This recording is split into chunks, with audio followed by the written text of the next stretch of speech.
Hi, Hi, it's guys. Miss V, It's Miss Cravioto. and we are going to talk to you a little bit today about just some tips on how to talk to your child about coronavirus, as well as just some other things. Because let's be real, it has been a weird time for all of us. I know the two of us are trying to figure out what we're doing for our jobs and even at home. One of the things that I've been doing is just trying to read a lot. Ta-da! And I know that Miss Cravioto has been doing a lot of art, so we are just trying to fill our time doing things that are pretty productive. So today, obviously your kids are going to remember this time period, right? It's a weird time to be alive. A lot of stuff is going on, and we just wanted to provide you with some tips that will really help you out in the next 6 weeks, which is a long time. Yeah, we want to make sure that our kids build resilience instead of fear, so they're able to cope through this the best way that they can. So, number one is calm yourself. Make sure that you are taking care of yourself first as a parent. Taking some deep breaths. Yes. If you're able to go out on a walk, which is what we're able to do safely right now, take a walk outside, take your kids with you. Obviously, still respect the 6-foot rule, but just enjoy some time in the sun. That could really help out. Doing some positive self-talk. So all of your kids have been learning about this in second step, but really saying, we're going to get through this. This is going to be okay. Mm-hmm. I mean, we don't know what the timeline looks for that, but we can do this together. We're all working on this together. Yeah, and as a parent, remember compassion, like self-compassion. It's hard to be an adult right now because you have to keep it all together. So it's just a stressful time, and tell yourself you're doing the best that you can because you really, really are. Absolutely. Really validating your child's perception of reality, because as we know, so many things have changed for them. School has been such a stable thing in their lives, and now they're at home for 6 weeks. It's a very long time. Yeah. So just validating that and saying, let them share with you what they've noticed, how they're feeling, and just provide that space for them, because it is an odd time for all of us. So really giving them that space. Because anything that happens as counselors, we know that the kids want to be heard. Even if it's hard to listen sometimes, I think that makes a huge difference, because then they're not carrying everything with them on their own. So just, be willing to listen. Prepare your child for misinformation, because the media out there has tons of stuff. A lot of our kids watch YouTube, they watch Instagram, they watch TikTok, and most of that information might be accurate, but some of it might not. So just make sure that with anything else, that they come back to you and say, is this really happening, or is this, what is this all about? Because that's the best that we can do for them, is keep the facts as true as possible, instead of them making this really big assumption about what's going on in the world. Absolutely.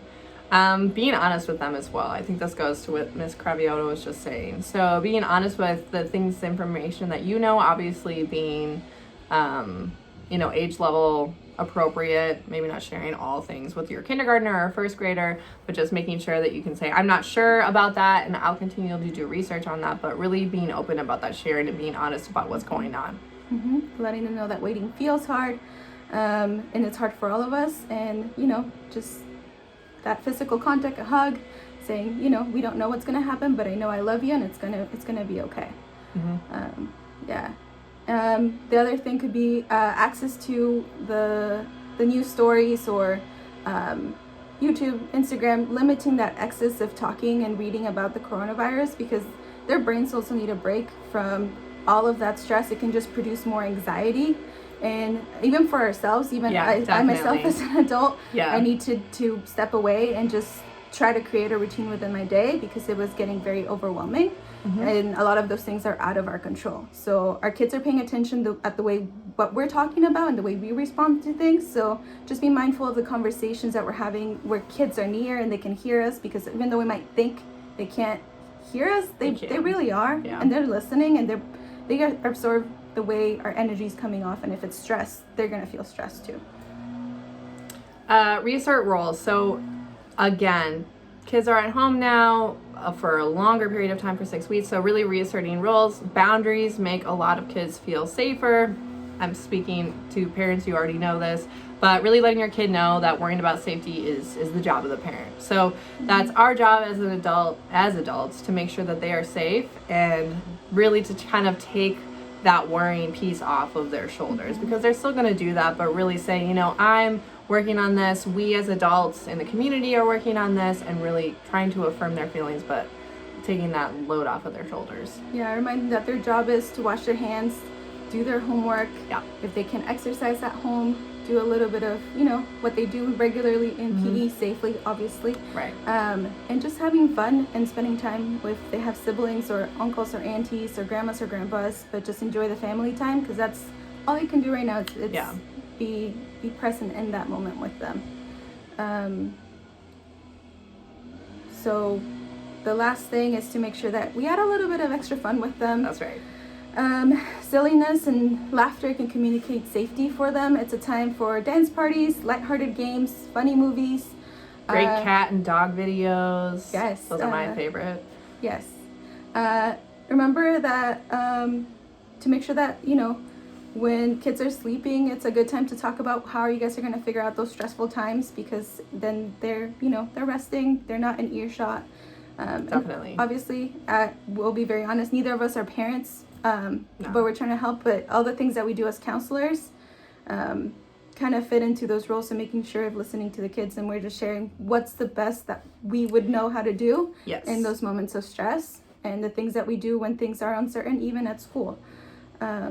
So if you know, once the kids have gone to bed, do something that you enjoy, whether it's listening to music, baking, cooking, watching funny TV. Yes. A comedy show, something that makes you feel good, and that will help you be ready for the next day, because we don't know how many days are going to look like this. So exactly, we know you guys are trying so hard to be there for your kids, and we just want to help in whatever way we can.